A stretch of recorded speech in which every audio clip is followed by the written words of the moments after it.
ዘማሪያን እንዲሁም ስሜት አገልጋዮች፣ እህቶች፣ ወንድሞች ተወደደን ባፈቀረን በጌታችን በመድኃኒታችን በኢየሱስ ክርስቶስ ሰላም እላችኋለሁ። እንዴት አመሻችሁ? እንዴት ቆያችሁ?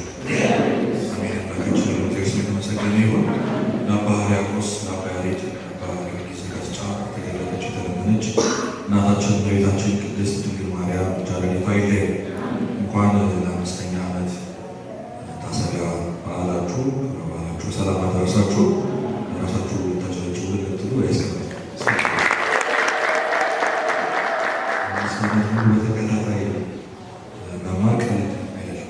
በጣም ብዙ ቦታ የብዙ ሰንበት ቤቶች የመዞር ሰንበት ቤትን የማገልገል ረጅም ጊዜ እንዳለ አንድን የሳምንት ጉባኤ ማስቀጠል ቀላል አይደለም። ይህንን ያደረጉ ሲተባበሩ ነበሩ፣ ሲያስተባብሩ ነበሩ ወንድሞቻችን። እግዚአብሔር ጉልበታቸውን ይባርክላቸው፣ ዋጋቸውን አያሳጣቸው። ከኔ ጋር ትላላችሁ ቀርቦ እንጂ ቃሬዛውን ነካ። ሉቃስ ወንጌል ምዕራፍ 7 ቁጥር 14 ላይ የሚገኝ ቃል ነው። አስቀድሜ ክፍል ንባቡን አነብላችኋለሁ። እንግዲህ ወንድማችን እንደተናገረው በእኔና በእናንተ መሀል የሚኖረው ልዩነት የመቆሙን የሚቀበል ብቻ ነው። የሚያስተምረው ማለት እግዚአብሔር መካከላችን ተገኝቶ እንዲመክረን እንዲያስተምር ፍቃድ ነው። በዚህ ርዕሰ ጉዳይ በጣም አጠራለች ደቂቃ እንነጋገራለን። አስቀድሜ ክፍለ ንባቡን አነብላችኋለሁ። በነገው ናይን ወደምትባል ወደ አንዲት ከተማ ሄደ። ደቀ መዛሙርቱ ብዙ ሕዝብ ከእርሱ ጋር አብረው ሄዱ። ወደ ከተማይቱም በር በቀረበ ጊዜ እነሆ የመቶ ሰው ተሸክመው አወጡ። እርሱ ለእናቱ አንድ ልጅ ነበረ፣ እርሷም መበለት ነበረች። ብዙም የከተማ ሕዝብ ከእሷ ጋር አብረው ነበሩ። ጌታም ባያት ጊዜ አዘነላትና አታልቅሽ አላት። ቀርቦም ቃሬዛውን ነካ፣ የተሸከሙትን ቆሙ። አለው አንተ ጎበዝ እልሃለሁ ተነሳ። የሞተውን ቀና ብሎ ተቀመጠ፣ ሊናገርም ጀመረ። ለእናቱም ሰጣት። ሁሉም ፍርሃት ያዛቸውና ታላቅ ነቢይ በእኛ መካከል ተነስቷል፣ ደግሞ እግዚአብሔር ሕዝቡን ጎበኘ እያሉ እግዚአብሔርን አመሰገኑ። ስለ ቃለ አምላካችን ስም የተመሰገነ ይሁን።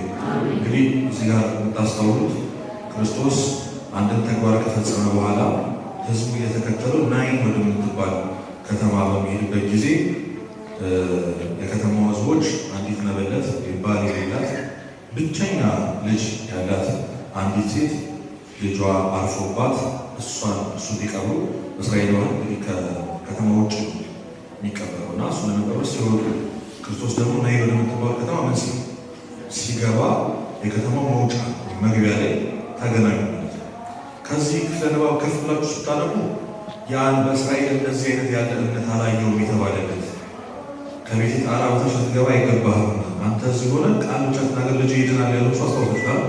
ልክ እሱን አድርጎ ክርስቶስ የእሱን እምነት አድርጎ እዛው ሆኖ ቃል ሲናገር ልጁ እንደዳነና እንደተሻለ መጥተው ሰራተኞች ሲነግሩ ታስታውሳላችሁ። ልክ እሱ ታሪክ እንዳለቀ ህዝቡ በታላቅ እምነት ተገርሞ ክርስቶስ ለካ ሳይነካ ምን ሳይል በቃሉ ብቻ መፈወስ ይችላል፣ ለካ ማመን ትልቅ ነገር ነው፣ ለካ ከባድ የሚባሉ ቀናቶች ጊዜዎች በማመን ብቻ ሊፈቱ ይችላሉ ብሎ ህዝቡ ተደንቋል። በጣም ብዙ ህዝብ ነው የምላችሁ ሐዋርያት እና ክርስቶስ ሊከተሉት የሚሉ ሰዎች እዚህ ጋር በእምነት ያመነ ተአምር ያየ ህዝብ አለ። ናይን ማለት በዕብራይስጥ ደስ የምትል ውብ የሆነች ከተማ ማለት ነው። ከእሱ ከተማ ውስጥ ደግሞ ባል የሌላት ብቻዋን ያለች አንድ ልጅ ብቻ ያላት አንዲት እናት ልጇን በሞት ተነጥቃ ህዝቡ ሁሉ አዝኖ እግዚአብሔር አንዳንድ ጊዜ እንዴት እንዲያደርገን ይባላል። እንደዛ የሚያስብል ጥርጣሬ ድረስ የሚያደርሰው ይቺ ሴት ሰው የላት አንድ ያላት ወጣት ልጇ እሷን ነጠቃት ብሎ የሚያጎረመር እሷን በሀዘን በጣም ልቦ የተሰበረ ብዙ ያዘኑ ህዝቦችና ቅድም ምናልባችሁ ከሌላ ቦታ ደግሞ በጣም ያመነ እግዚአብሔርን አመስግኖ ተደስቶ በተአምራቱ ገና ተገርሞ ያልጨረሰ ሰዎች ናቸው መሀል የተገናኙ። እነዛ ህዝቦች ወደ ላይ እንዲገቡ ሲል ያኛው በናይን በኩል የነበሩ በሴቲቷ በኩል ያዘኑት ህዝቦች ደግሞ ከናይን እንዲወጡ ሲል መንገድ የተገናኙ እና ሁለት የተቃራኒ ስሜት ያላቸው ስሜቶች ሰዎች በአንድ ቦታ ላይ ተገናኙ። አዘነላት፣ አታልቅሽ አላት ይላል። ለሁላችን ክርስቶስ ይዘንልን እና ዝም ብላችሁ አስቡት እስኪ ለአንዲት እናት ገና ባልቀበልሽ ቤተክርስቲያን እንድናዝን የምትፈቅደው ሶስት ጊዜ ማለት እንድናለቅስ ነው። መጀመሪያው ያ የምንወደው ሰው ነፍሱ ከስጋው ምን ስትለይ፣ ሁለተኛ ከኖረበት ቤት ምን ሲል፣ ሶስተኛ ደግሞ ገባታ ላይ ምን ሲባል ሲፈጸም፣ ከዛ በኋላ ማዘን። ይቺ ልጅ ይቺ እናት ሁለቱም ፕሮሰሶች አልፋ ልትሆን ትችላለች። አሁንም የማዘን መብት አላት። ምክንያቱም ልጁንም ስላልተቀበለ አንድ ብቸኛ እናቷን ላጣች ልትቀብረው ገና ሬሳው አስክሬን ተሸክሞ ሲሄድ መንገድ ሊያስቆሙ አታልቅሺ ማለት ፌር ይመስላችኋል? ብስታስብ እኛ ብሎ ግልምጥ ነው ሆነት ትቀልላለን። ልጅ እኮ ልጄ እኮ ያጣሁት ልጄ ያጣሁት ቀና ብላ ላየችው ሰው ሀዘኗ ልቧ ነው ሆነት ልጄን እኮ ያጣሁት ገና አልቅሼ ዘመኔ ባለቅስለታለሁ ገና አታልቅሺ ብሎ ደግሞ ማጽናናት ነው ማለት ነው። እና ሰው በጣም ተስፋ በመቁረጥ መንገድ ውስጥ ሲሄድ መስማት የማይፈልጋቸው ብዙ የሚያጽናኑ ቃላቶች አሉ። ዛሬ በዚህ ጉዳይ የምንነጋገረው ተስፋ ስለመቁረጥ፣ በተለይ ደግሞ ወጣቶች ተስፋ መቁረጥ ማለት መጨረሻው ታውቃላችሁ ራስ ማጥፋት። ስለዚህ እኛ እዚህ በህይወት ያለነው እነዛ ክፉ ቀናቶች እግዚአብሔር ስላሳለፈ እንጂ በእርግጠኝነት ሁላችንም ስለምታስብ ተስፋ ቆርጠን እናውቃለን። በዛ መንገድ እየሄድን ያለ ሰዎች አሉ። ስለዚህ ይህን ትምህርት የምትሰሙ ሰዎች እኔ ያላቸዋል። ይህን ትምህርት የምትሰሙ ሰዎች ጥሩ ተስፋ ላይ ያለን ሰዎች ነገ ተስፋ ሰቆርጥ ተስፋ ተስፋ መቁረጥ ያለ ሰዎች ከተስፋ መቁረጥ ይወጣል። ሶስተኛ ደግሞ ተስፋ በመቁረጥ ውስጥ ላሉ ሰዎች ምን ማድረግ እንዳለብን እግዚአብሔር ሁላችን ተገኝቶ ያሳካል እና ክርስቶስ አይቶ አዘነላት፣ ቀድሞ አዘነላት። ከዛ አታልቅሺ አላት። ጌታን ባየት ጊዜ አዘነላት እና አትዘኝ አታልቅሺ አላት። መጽሐፍ ቅዱስ ላይ ማቴዎስ ወንጌል ምዕራፍ 5 የሚያዝኑ ብፁዓን ናቸው ይላል። እስኪ የሚያዝኑ ምኖች ናቸው? ይጽናናሉ። እና ክርስቶስ እዚህ ጋር አታልቅሺ አትዘኝ ይላል። ብዙ ቦታ ማዘን እንደሌለብን ያስተምራል መጽሐፍ ቅዱስ። አባቶቹ በዛው ልክ ነው የሚያስተምሩ። ታዲያ ማቴዎስ ወንጌል ምዕራፍ 5 ላይ የሚያዝኑ ብፁዓን ናቸው። ብፁዓን ማለት ተመሰገነ ንጉድ ክቡር ማለት ነው። ካዘንክ ምን ትላለህ? መጨረሻ ትጽናናለህ። ቃሉ መጨረሻ ይጽናናሉ እና ምን ማለት ነው ሲሉ ትርጓሜ ላይ ስንመለከተው የሚገባ ሀዘንና የማይገባ ሀዘን አለ። ሁለት አይነት ሀዘን ምንን አምናልኳችሁ? አንድ ነገር ነገራቸው አባቶች አንድ ሰው ጥያቄ ሲጠይቅ የማይመልሰው ከሶስት ምክንያት ነው ይላል። ከስንት ምክንያት? አሁን ከስንት ምክንያት ሲጠይቃቸው ያልመለሳችሁ ሰዎች ስሙ። እሺ ልንገራችሁ፣ ለምን እንዳልመለሳችሁ ልነግራችሁ። መጀመሪያ ካለማወቅ ነው ይላል። የማያውቀው ከሆነ እንዴት ሊመልስ ይችላል? ስጠይቅ ዝም የሚለው ካላወቀ። አሁን እናንተ አታውቁም እንዳላችሁ ያልኩት ነው ድገሙ እያለ አዲስ ጥያቄ አልጠይቁ። ስለዚህ የእናንተ ምክንያት አሁን በኋላ ዘረዘረው ሁለት ምክንያት ነው። ትስማማላችሁ? አሁን ስምኛ መለሳችሁ። ሁለተኛው ደግሞ ከኩራት ነው። ኩራተኛ ልብ ያበጠ ሰው ከሆነ ለምን መልስ ጀርሞኒ ካላችሁ ያሉ አባቶች ነው። ሶስተኛ ደግሞ ከንቀት አሁን ይፈላል እንጂ ወደሱ ለምን አፍን ከፍቼ ልመልስ ካላችሁ እንደዛ አሁን ማመልሽ እንቀጥላለን። ችግር የለም እና የሚገባ ሀዘንና የማይገባ ሀዘን። የማይገባ ሀዘን ምንድን ነው? እናት አባት ሞተብኝ ብሎ ከመጠን ያለፈ ሀዘን ማዘን። ለምንድን ነው ማናዘን? ምክንያቱም እንደ እናት እንደ አባት ቅድስት ስላሴ እህት ወንድም የለኝም ጓደኛ የለኝም ብቸኛ ነኝ ብሎ ማዘን አይቻልም። ለምን ካላችሁ ቅዱሳን መላእክት ከኛ ጋር ነው። ቅዱሳን ከኛ ጋር፣ ሐዋርያት ሰማዕታት ከኛ ጋር ነው። ገንዘብ የለኝም የምወርሰው የምተዳደርበት ነገር የለኝም ብለን ማዘናቸው። ምክንያቱም ርስት ጉልት የሆነች ማን ስላለች? መንግስተ ሰማያት ስላለች። ታዲያ የሚገባው ሀዘን የሚያዝኑ ብፁዓን ናቸው የተባሉት ምን አይነት ሀዘን የሚያዝኑ ነው ከተባሉ ክርስቶስ ያዘነው አይነት ሀዘን እሱን አነሳላችኋል። የመጀመሪያ የራስን ኃጢአት እያሰቡ ማዘን ይተክል ይሰማችሁ። የሆነ ኃጢአት ሰርተ አሁን እኮ ሰው ለምሳሌ እንደው ከአባትና ከእናቶቻችን ከምንወዳቸው ሰዎች ጋር ተጣልተን ስንመጣ ፊታችን ቁሽሽ ይላል። ምን ሆነ ነው ዛሬ ምናምን ስንባል ምንድን ነው ምንመጥ ቤት ተጋጭቼ ያንላል አይደል? ከእግዚአብሔር ጋር ተጣልተን እንኳን ፊታችን ምናችን ነው ይባላል። ኖርማል ነው ማዘን ማልቀስ እሱ ነው። አሁን እዚህ ውስጥ ስንቶቻችን ነው ምሳሌ ስንቶቻችን ከእግዚአብሔር ጋር ጤነኛ ግንኙነት ያለ ግን አፌክት አድርጎታል ህይወታችን።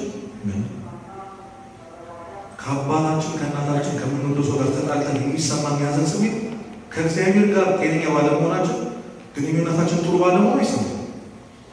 ማዘንን ተውት፣ ኖርማል ነው ህይወታችን። እግዚአብሔር እኮ ከኔ ጋር የለም የሚለው አያሳስብም። ዛሬ እኮ ኃጢአት ሰርቻለሁ አያሳስብም፣ አይረብሸንም። መፍራት ነው ያለብን። እውነት ሰው ኃጢአት እየሰራ እግዚአብሔር የመሰለ አምላክ ያንን ውለታ ረስቶ እንደተሞተለት ሰው አለመኖር ሊያሳዝነው ነው እኮ የሚገኝ ማይቀስ ነበር የነበረ እለት እለት አባቶች እኮ ራሳቸው ነው እለት እለት ኖርማል ነው። ስለዚህ ሰው ስለ ኃጢአቱ ምን ማለት አለበት? ማዘን አለበት። ልንኖር እንደሚገባን አይደለም እየኖር ነው ብዙዎቻችን። ሁለተኛውና እኔ ላነሳ የፈለኩት ነጥብ ስለ ወንድሙ ኃጢአት እያሰቡ ነው ማዘን አለበት። ስለምን ወንድሞች ምንም ነገር እያወራቸው አይደለም። ስለምን አልኩ?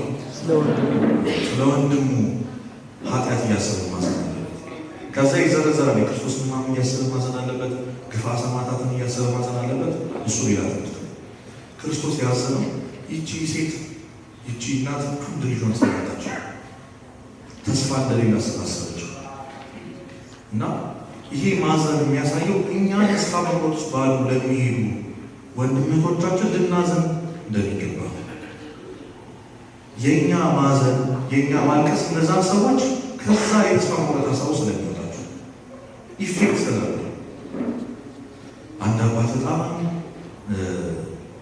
አንድ መልአክ ባሪያ ይገለጥለትና ይነግረዋል። ወንድምህ በዚህ ገዳም ውስጥ በተደጋጋሚ በእንደዚህ አይነት ኃጢአት እየወደቀ እና እንዴት ምብል አውጣው ይነግረዋል። ያ ሰው ብቻውን ይሰቃይ። ምክንያቱም አስቡት፣ መነኩሴ ነው፣ ገዳም ውስጥ ነው ያለው። በጣም ያሳፍር ኃጢአት እየሰራ ያለ ለማን ብሎ ይነግረዋል። እና ይሄ ወንድሙ የማይሰራው ሄዶ ወንድሜ እንዴት ነው ማማከር ነገር አለ ይባል። ምን በዚህ ኃጢአት እኮ እፈተናለሁ። የሚፈተነው የትኛው ነው? የሚያማክረው እፈተናለሁ። እንደው ምን ላድርግ ሲለው አንዳንድ ጊዜ የመሳሰለን ሰው ስናገኝ ደስ ይለኝ። እኔም እኮ በዚህ ኃጢአት ወድቃለሁ ወንድሜ ብቻዬን መስሎኝ ነው። እውነት? አዎ። ስለዚህ እግዚአብሔርን በጸሎት ሰው ቤት ጠይቀው ንስሐ እንግባ ወንድሜ። እሺ ገቡ። ራሳቸውን በመቁጠሪያ እየገረፉ ጾም ጸሎት ይዘው ትልቅ ገድል ፈጸሙ። ክርስቶስ የመጨረሻው የሱባኤ ቀን ተገልጦ ያ ኃጢአት ይሰራ የነበሩ ወንድሙ ስለ ወንድም ብዬ ምሪያ ይሰማችሁ። ስለምን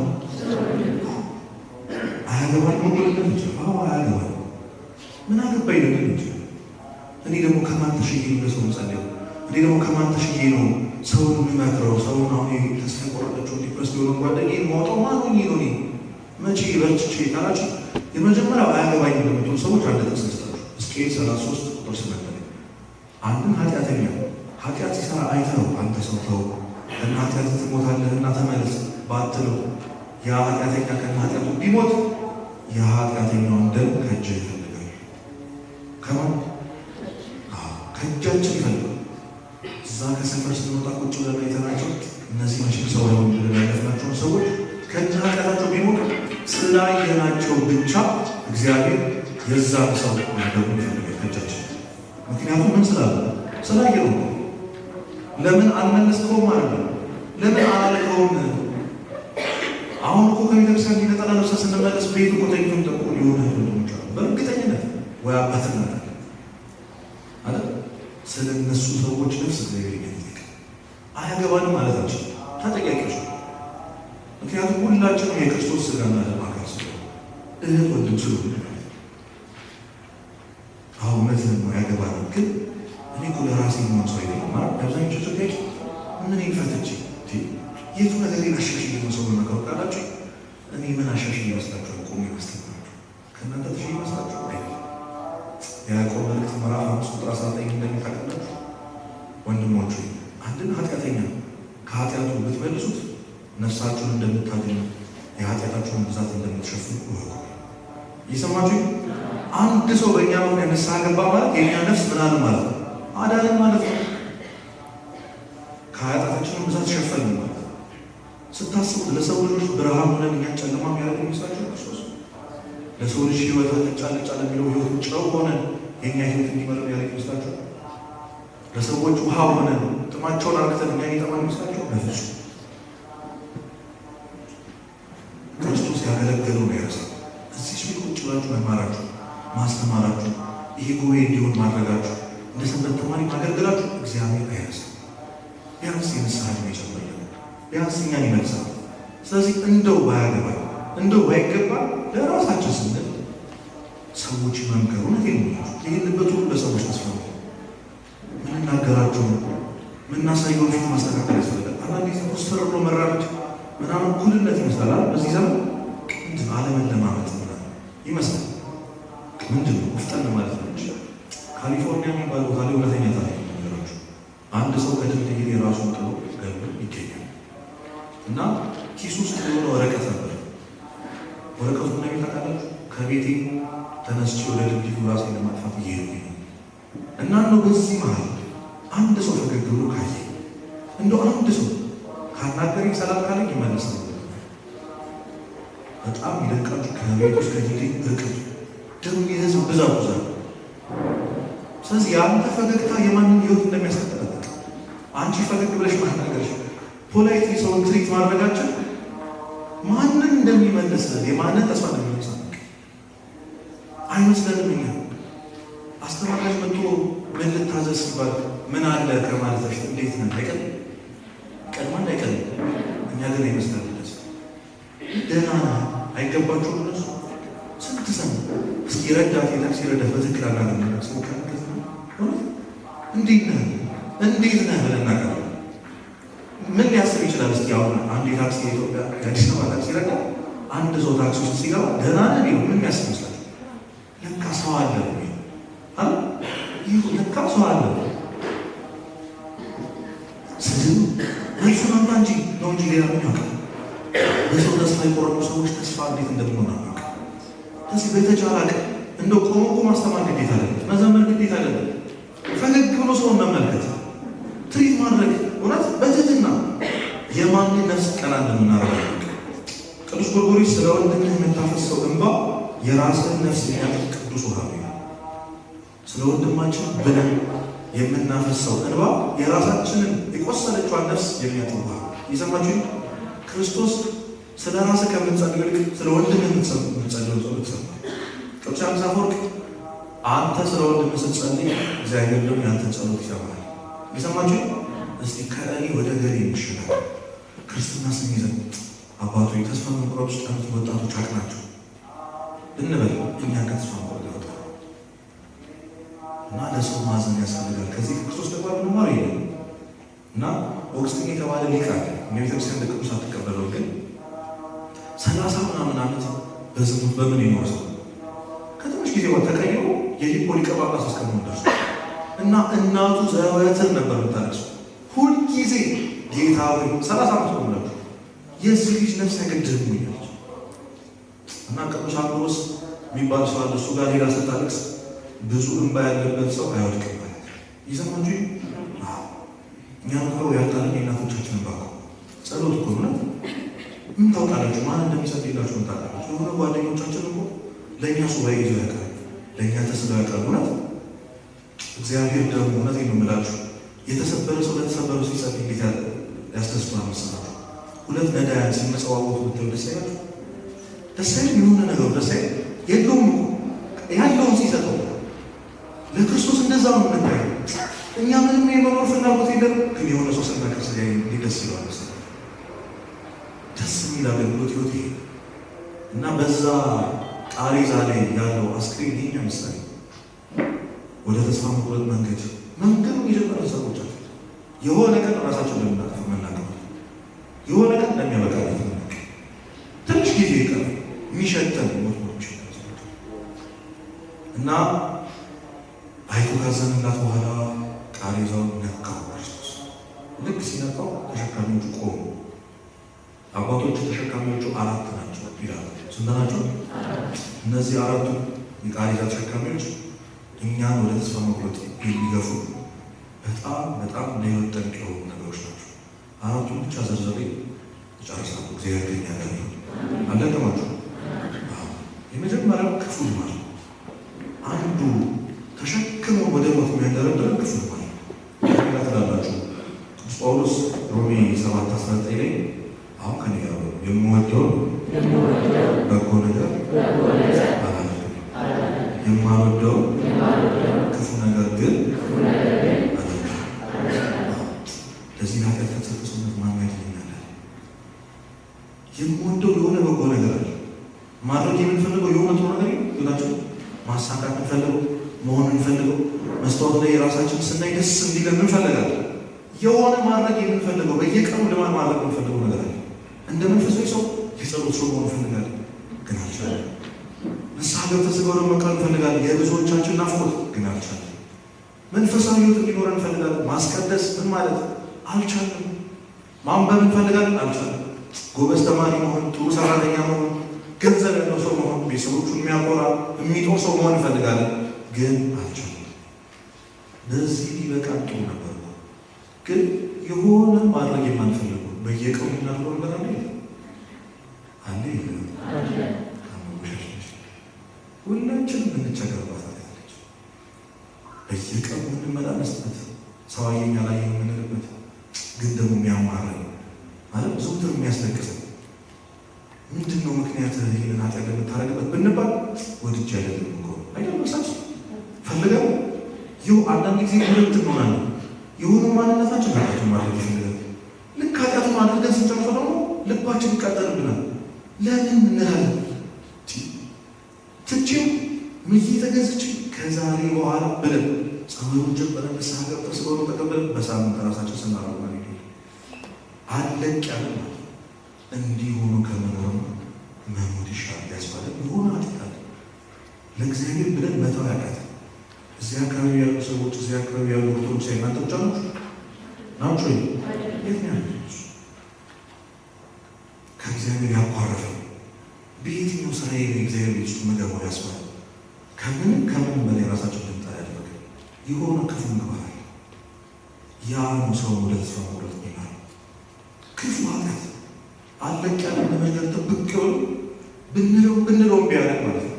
እግዚአብሔርና እኛ ብቻ የምናውቀው እንዲህ ሆኜ እግዚአብሔርን እየበደልኩ ከሰው በታች የሚከምነው ብሞትስ ራሴን ባጠፋ፣ ምክንያቱም ራሴን ባጠፋ ብሞት ይህንን ኃጢአት ከመስጠት እቆማለሁ ብሎ የሚያስባል በፍጹም እንዲሉ ማስያሰብ ይህንን ኃጢአት የምትፈተኑበት እናንተ ብቻ እኔ ብቻ እንዳሆነ ነው። ወይ ቅዱስ ጳውሎስ ነገራችሁ። እኔ ክርስቶስ እንደመሰልኩ እናንተ ማን መሰሉ? እንዲህ ያለው ቅዱስ ጳውሎስ ይፈ ሁሉም ቅዱሳን በዚህ በኩል አልፈዋል። አባ ጊዮርጊስ እንዳለው የትላንት ታሪክ የሌለው ጻድቅና የነገ ተስፋ የሌለው ኃጢአተኛ የለም። እየሰማችሁ በየሆነ ጊዜ ቅዱሳን ልክ እንደኛ ነበሩ። እዚህ መጠበቅ፣ መታገዝ፣ በየቀኑ መታገል እግዚአብሔር አንድ ቀን በፍቃዱ ከዚህ ኃጢአት ያወጣኛል፣ ከዚህ ክፉ ልማድ ያወጣኛል ብሎ ማመን ያስፈልጋል። እውነትም እግዚአብሔር ነፃ ያወጣል። ሳናስበው የሆነ ቀን ረስተነው ተከድሮ በዚህ ነገር ፈተን ነበር ምንበት ቀን ይመጣል። ያንን ቀን ቅርብ ያደርግልን። ጊዜ መታገል፣ መውደቅ መነሳት፣ መውደቅ መነሳት። አንዳንድ ልጅ ተማሮ የባቦች ሲሆነ ምን አላቸው?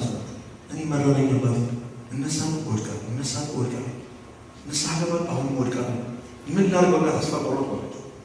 እኔ እንግዲህ መፍትሄ አልነግርህም፣ ግን እንደው አሁን ያልካትን አረፍተ ነገሯ አላስተካክል። እሱ ምን ወስድ ነበሩ? እነሳለሁ፣ ከዛስ ቅደም ተከተሉ ቀይረው አሉት። ወድቃለሁ፣ ከዛስ አሁን ሁላችሁ በሉ በወድቅ በወድቅ በሉ እነሳለሁ። ሶስተኛ በወድቅ ምን እላለሁ? ንስሐ ለመግባት ስናስብ ድጋሚ ለመስተካከል ስናስብ ሰይጣን የሚያስታውሰን ስንት ጊዜ ሞክረን እንደወደቀ እየሰማችሁ። ልክ እንደዛ ሲላችሁ ምን እንለዋለን? በወድቅ ምን እላለሁ? ደስ አይበለ እግዚአብሔር ያነሳ። አንድ ቀን ሰው እንሆናለን። እሺ በሉ። ከዚህ በላይ ደስ የሚል ቃል አለን? ምን ዝም ትላላችሁ? አንድ ቀን ሰው እንሆናለን። እውነት ከሰው በላይ እንሆናለን። ከሰው እኩል እንሆናለን። ያን ያስቸገረን ኃጢአት አልፈን ሰውን መቅረብ በቀል ይመጣል። ተስፋ መቁረጥ አያስፈልግም። ይህንን አንደኛውን የክፉ ልማድ የሚያቆምን እንደው ራሱ ክርስቶስ የጌታን ስጋና ደም ቶሎ ቶሎ መቀበል። ያን ጊዜ ቃሬዛው ይነካል። አንደኛው ተሸካሚ ቆመናል። ሁለተኛው ደግሞ ሁላችንም እንግዲህ በጣም እየተፈተንበት ያለው ነገር ራስን መጥላት።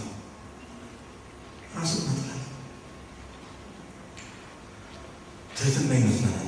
አንዳንድ ኃጢአታችን የሚያስብ እኔ እኮ መሆን ሰው አይደለም ማለት እኔ እኮ አፈር ትቢያ ነኝ ማለት ይመስለናል። ትህትና ግን እኛ እኮ የእግዚአብሔር ልጆች ነው። እግዚአብሔር ደግሞ ንጉሱ የንጉስ ልጅ ምንድን ነው? ልዑል ነው። ልዕልት ናት። እውነት ትህትና እንዳይመስላችሁ ራስን መጥላት ሰይጣን ይወዳችሁ ቅዱሳን ሰዎች ሰይጣን ኃጢአትን የሚያስታውስን እንድትጸጸትና ንስሐ እንድትገባ አይደለም፣ ተስፋ እንድትቆርጥ ነው። ሁለት አይነት ጸጸት ነው ያለው። ሰዓት ስለሌለን ቶሎ ጨርሶ ይደረስ። ሁለት ሐዋርያት ትዝ ይላችኋል። 12ቱ ከ12ቱ መሀል ክርስቶስን የካዱ ሁለት ሐዋርያት፣ አንደኛው ይሁዳ ነው፣ ሁለተኛው ቅዱስ ጴጥሮስ። እየሰማችሁ እንደውም የቅዱስ ጴጥሮስ ይብሳል። አልክድህም፣ ማንም ቢክድህ አልክድህም። ቅዱስ ጄሮ ምን አለ ወንድሞችህን ጨምረህ ማንም ቢክደኝ አልክድህም ብትል ምን አለ? ግን አንተ ወንድሞችህን ዝቅ ራስህን ከፍ አድርግ። መጨረሻ ላይ እነሱ ሳይሉት አንተን ምን አለ? ካድከዋል። ማንም ቢክድህ አልክድህም ያለው ቅዱስ ጴጥሮስ ሰውየውን አላውቀውም። አንተ ያው የእግዚአብሔር ልጅ ነህ ያለው ጴጥሮስ እኮ ነው። ታውቃለህ? ይህን ሰውዬ አለ ክርስቶስ 3 ጊዜ ሴትን ፈርቶ እኮ ታውቃለህ? ሰይፍ ፈርቶ ምናምን መሰራት 2 ጊዜ እንድንክድ ያደረጉት አንዲት ሴት ልጅ ያጠንካራው ለእግዚአብሔር ታምናለህ ያለው ቅዱስ ጴጥሮስ ካለ ይሁዳ ገንዘብ አታሉት ካለ ሁላችንም የሆነ እግዚአብሔር የካድንበት አላውቅም ያለበት ሁሉ ጊዜ አለ። ምርር ብለን እንደ ቅዱስ ጴጥሮስ እንድናለቅስ ያደርጋል። ግን ያ እንባ ወደ ንስሐ ማቶናል ነው። ይሁዳ ሮጦ ራሱን አጠፋ። እንዴት ብዬ ቀና ብዬ ያየዋለሁ? ክርስቶስ መሐሪነቱን ተጠራጥሮ ሄዶ ራሱን አጠፋ። ሁለተኛ ብልጥ ለመሆን ይሞክራል። ቅዱስ ጴጥሮስ ግን ይወላችሁ እውነት ወደ ዮሐንስ ወንጌል ወደ መጨረሻ ታነቡት። ከዚህ በኋላ አሳ ላጥምድ እሄዳለሁ። እስኪ ከዚህ በኋላ በሉ ከዚህ በኋላ ያለበት መሆኑን ታላ ከዚህ በኋላ ተሽለክሰ ይመርሻል ያለበት ከዚህ በኋላ ማለት ነው። ከዚህ በኋላ መዘመር አይደለም። ከ3 ዓመት በፊት እኮ አሳ ሳይሆን ሰውን እንድታጠምድ አደርግሃለሁ ያለው ክርስቶስ ስለካደ ልቡ ተሰበረና ከዚህ በኋላ ምን አጠምዳለሁ ወደ ነበረበት ቦታ ተመለሰ። ያኔ ክርስቶስ በሳዳር ቁጭ ብሎ ጠበቀ። ጴጥሮስ እየሮጠ ሄደ። ፊቱ ቆሞ ዝም አለ። ጴጥሮስ ትወደኛለህ? አሁን ይህ ጥያቄ መመለስ አይቀርም። ክርስቶስ ትወደኛለህ ወይ? ጌታ ያንተ ሁሉም ታውቃለህ። እንደምወደህ ወድጄ እንዳልከፋህ ታውቃለህ። አውቄ ኃጢአት እንዳልሰራሁ፣ አውቄ ከቤት እንዳልራኩ፣ አውቄ በዛ ኃጢአት ተሰናካክዬ እንዳልወድቅ አንተ ታውቃለህ በሉት ክርስቶስ ነው። ጴጥሮስ ምክንያቱም ጠይቆታል። ወንድም ወንድሙ እንዲበድለው ስንት ጊዜ ይቅር ይበላል? 7 ጊዜ ነው እንዴ? ሲለው አይደለም 7 ጊዜ ነው። የ7 ማለት በዕብራይስጥ ፍጹም ማለት ሁሌ ይቅር ይበሉ። መቼም እንዲህ ብሎ ያሉት ክርስቶስ ይቅር አይደለም ማይለኝ ብሎ አመን ገብቷችኋል። ስለዚህ አሁን የእግዚአብሔር መሐሪ ነው የሚል ትምህርት የሆነ ቀን አንወድቅም ብለን ባሰብነው ኃጢአት ወድቀን ተስፋ ልንቆርጥ ስንል ዛሬ የተማራችሁት ትምህርት ክርስቶስ እግዚአብሔር መሐሪ ነው። የሰማችሁ ምንም ቢፈጠር ምንድን ነው? መሐሪ ነው። ይሄን ያመነ ሰው ደግሞ ይችላል። ስለዚህ ራሳችሁ እንዳጠሩት ባደረግነው ኃጢአት ወደድነው ብዙ ነገር ባደረግነው ልክ እንደ ቅዱስ ጴጥሮስ ሄደን በፊቱ ዝም መጀመሪያ ያወራው ቅዱስ ጴጥሮስ አለ። የሮጠው ጴጥሮስ ነው። አጠገቡ ሲደርስ ግን ምን አለ? ትምረኝ እንደሆነ መሐሪ ነው ይላል። ስለዚህ ራስ መጥላት አያስፈልግም። ከዚህ ነው ያሟል። ሶስተኛው ቃል ይዛችን ተሸካሚ ወደ ተስፋ መቁረጥ የሚመራ ነገር መፍራት። ይሄ ሁላችንም እንግዲህ የብዙ ወጣቶች ፍራቻ አይደል? በተለይ በዚህ ዘመን እንጀራ ስንት የሚገባው ሰው ይህን እያያችሁ ደሞዙና ኑሮ አይመጣጠም። ገና ፋውን ለመስራት የምናስበው በአጭሩ ካልሆነ በስተቀር እንዴት ብለን ይሄን ሊሆን ይሆናል? አሁን አስጨናቂ ዘመን ደረሰ። ነገር ያስፈራል። ስለ ነገር አትጨነቁ፣ ነገ ስለ ራሱ ያቀርባል ክርስቶስ። በአንዳች አትጨነቁ። ሊቃነ ነቢያት ሲል እኮ ነገረው ሄደ ያንን አለት ክፈል አለት ነው። ልክ ሲከፍለው ስንጥቅ ውስጥ ትላለች። ይቺ እንትን ማነው የሚመገባት? የአምላካችሁ መጣሁት ነው እግዚአብሔር። ለዚህች ትል የራራው ለአንተ የሚታራራ ይዘማችሁ የሰማይ ወፎችን ተመልከቷል። እነሱን ይመገባሉ። እስኪ እውነት ይሆናችሁ ነገ ጉዳይ ሆኖ ብላችሁ ዛሬ መኖር ጀምሮ ውስጥ ዛሬም ክርስቶስ ዛሬ አበልቶ አጠጥቶ ያኖር የለ የዛሬ ሳምንት የቤት ኪራይ አለ። እሱን ራሱ ጌታ ይከፍላል። እስኪ ብለን እሺ 1 ሳምንት ሞክሩት። እኔ ይቀጣል እግዚአብሔር ካሳፈራችሁ እኛ ስለተጨነቀን ስለሞከረን አይደለም ይኖረው። እስከ ዛሬም ስለሰራ ይመስላችኋል? ይኖረው የሚያኖር ማን ነው? ስለዚህ ያለፈውን ዘመን እንዳኖረን አሁን ነው። ትዝ ይላችሁ በጣም ተጨንቀን ከየት ነው የምናመጣው ብለን በየሆነ ቅጽበት ያመጣው ገንዘብ ትዝ ይላችሁ? የሆነ ጊዜ ሞላለን ቀረጠ ትዝ ይላችሁ? የት ረስታችሁ ትጨነቁታል? ስለዚህ ትናንትን ያሳልፈኝ አምላክ ዛሬ ምን ይለኛል? ያሳልፈኛል። ሴጣን መጣና ጦስ ምን አለ መሰላችሁ? ጦስ አሁን ብርቱ ነህ፣ ነገ ስታረጅ ማን ሊመግብህ ነው? ዛሬም ያለው አምላክ ነገም እንዲሉ ነው። ስለዚህ ዛሬ ብቻ መኖር ከዛ ያለፈው ማስታወስ ትልቁ መፍትሄ ነው። አራተኛው የህይወት ትርጉም ማጣት ነው። ለምንድን ነው የተፈጠረው? ብዙዎቻችን ስራ ሊኖረን ይችላል። በጣም የተደጋገመ ህይወት ልንኖር እንችላለን። ምን ማድረግ እንዳለብን አናውቅም። ለምን እንደተፈጠረን ግራ ይገባል። ማን ነኝ እኔ? ምንድን ነኝ እኔ? እግዚአብሔር ለምንድን ነው እዚህ ምድር ያመጣኝ? ሁሉ ነገር ሙሉ ሊሆን ይችላል፣ ግን የሚሰማን የሆነ ባዶነት አለ። ትምህርት ስጨርስ ነው ደስ ይለኝ አለ። ይኸው ጨረስ። በቃ ስራ ሲይዝ ነው አለ። ይኸው ያዝ አይደለም። ታገባ ነው አለ። ይኸው አገባ። ምንድን የተቀየረ ነገር አለ? አሁንም የሆነ ነገር እንደወደደ የሚሰማ ኦገስቲን እግዚአብሔር የሰው ልጅን ሲፈጥር በውስጡ ያስቀመጠው የሆነ ባዶነት አለ። አንድ ባዶነት፣ እሱን ባዶነት ጉድጓዱን ከእግዚአብሔር ውጭ ማንም አይወጣም። እየሰማችሁ? ስለዚህ ምንድን ነው የጎደለኝ ነገር ያለው? የሆነ አንዳንድ ጊዜ ከመሬት ተነስቶ አይጨንቃችሁ? የሆነ እንደ ውጥንቅጡ ይጠፋብናል። ለምንድን ነው መኖሩ? ይህ ሁሉ ተረምስ ለምንድን ነው? እግዚአብሔር ምንድን ነው የጎደለኝ ካላችሁ እግዚአብሔር ራሱ። ስለዚህ እግዚአብሔር በአንተ ህይወት ዓላማ አለኝ ይላል። ምን አለኝ? ዓላማ አለኝ። ስለዚህ ለሆነ ነገር መፈለግ አይመጣኝ። ጌታ ለምንድን ነው የምትፈልግ ብሎ እግዚአብሔርን በጸሎት መጠየቅ፣ ማገልገል። እውነት አገልግሎት ውስጥ ራሳችሁን ታገኙታላችሁ። እስኪ ኑና እዚህ ጋር የሚሰሩትን እዚህ የረቡዕ ጉባኤ ምን ላድርግ? ወንበር ደብሩ ወጣችሁ ችግር ሰንበት ውስጥ የሆነ ስራ ውስጥ አገልግሉ። እግዚአብሔር ለምን እንደፈለገ ያሳያችሁ። በአገልግሎት ውስጥ የትርጉም እናገኛለን። በጸሎት እግዚአብሔርን መጠየቅ፣ ንስሐና ስግደት የተቀበለ የህይወታችን ትርጉም እናውቃለን። ከእነዚህ ከአራቱ ሁሉ ሰው ከተጠበቀ ክርስቶስ እየተራመድን ባለው ተስፋ ለመቆርጥ ወደዛ ወደ መቃብር ወደ ራስ መጥፋት ስንሄድ ጌታ ክርስቶስ ከፊት ቆሞ ቃሬዛውን ነክቶ ያቆመልናል። ልክ እንዳለው አንተ ጎበዝ ምን በል አያችሁ፣ የሞት ካለ አንተ ሬሳ አለ፣ አንተ አስክሬን አይደለም፣ አንተ ምን ጎበዝ። ሁላችንም እግዚአብሔር ጎበዝ የሰማችሁ። እሱ የሆነ እንከን ተዘይቶ የሆነ ቀዳዳ ያደረግነው ብለን አለ ተሰማኝ። የሰማችሁ ነው። ውስጣችን ያለውን እኛ ማየት ያቃተንን ጎበዝናችን እግዚአብሔር ያውቀው። ስለዚህ እናንተ ጎበዞች ተነሱ፣ እኛ ጎበዞች እንነሳ። እግዚአብሔር ሁላችንም ያንሳል። ልክ እንደተማሩ እኛ ብቻ አይደለም። እሺ አሁን ዙሪያቸው ይህን ትምህርት ያልተማሩ ብዙ መስማት ያለባቸው ተስፋ የቆረጡ ወጣቶች ለሰው ተስፋ ነው። እስኪ ማነው ከእናንተ መሀል ልክ ሶሻል ሚዲያው ሲከፈት ልክ ፕሮፋይል ፒክቸሩ ስናየው ባዮ ፖስቱ ስናየው ተስፋ የሚሰጥ ያለው ሰው ከእናንተ እኔ ገጥሞኝ አይደለም።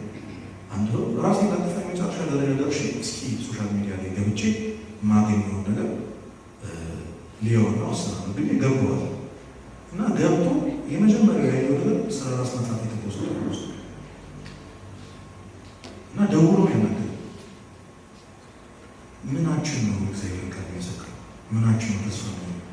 ባገኘው አጋጣሚ ለሰው ተስፋ ነው እንድታርቅ በተቻለ ነገር አሁን ካልኳችሁ ከአራቱ ነገሮች ወጥተን እግዚአብሔርን በማገልገል የህይወታችን ትርጉም በማወቅ ነገን ባለመፍራት ራስን ባለመጥላትና ከዚህ ክፉ ምግባራችን በመለየት ራሳችን ከተስፋ መቁረጥ ይጠብቅ። እግዚአብሔር ሁላችን ይጠብቃል። እግዚአብሔር